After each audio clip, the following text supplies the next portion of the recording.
Chapter 31. Hanuman returns. Sugriv was in talks with Ram and Lakshmana when he was approached by a frantic forest keeper. His robes were stained with nectar, his eyes wide with exasperation. "O King Sugriv," he cried, "your Vanaras have descended upon the groves of Madhuvan and drunk every drop of the sacred honey. They are drunk, unruly, and turning the grove into a festival of chaos. They must be punished."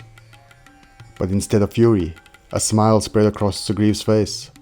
He turned to Ram and said, "This is not misconduct. This is celebration. Hanuman's search party has returned, and they bring good news." Hanuman and his search contingent were brought before Sugriv, Ram, and Lakshmana. "Sita is alive," Hanuman said to Lord Ram. "She is being kept prisoner in the kingdom of Lanka, but she is safe, for now."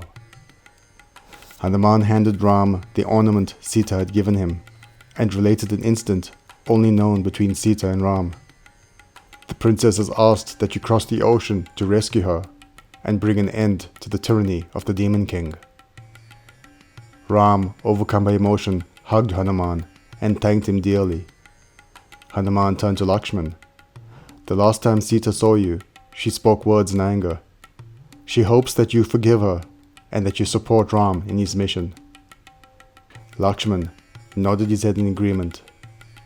Ram then consulted with Hanuman, gathering all the information he could about Lanka, its location, its strengths, its weaknesses. Sugriv once more committed all his resources to the prince. Ram, Lakshmana, Sugriv, and the Vanara forces, including Hanuman, numbering in the millions, set off for the southern shore. There they came to the edge of the ocean, the vast waters stretching endlessly. Ram scanned the blue horizon.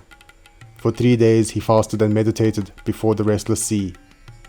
He observed the ebb and tide of the waves, the shape of the shoreline, the golden embankments that appeared and disappeared beneath the ocean tide. After 3 days and nights had passed, Ram unleashed 1,000 flaming arrows into the sea. The ocean god finally emerged, offering guidance. "Build a bridge, O Prince of Ayodhya. I will grant it stability."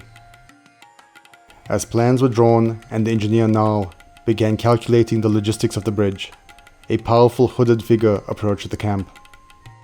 The stranger revealed his face and spoke. "I seek the protection of Lord Ram." Thank you for watching so far. I hope you enjoyed.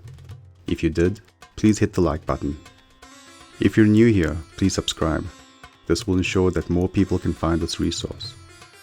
Click the notification button so that you can be the first to know about new uploads. And please do comment below. I'll do my best to reply to any questions. Thank you.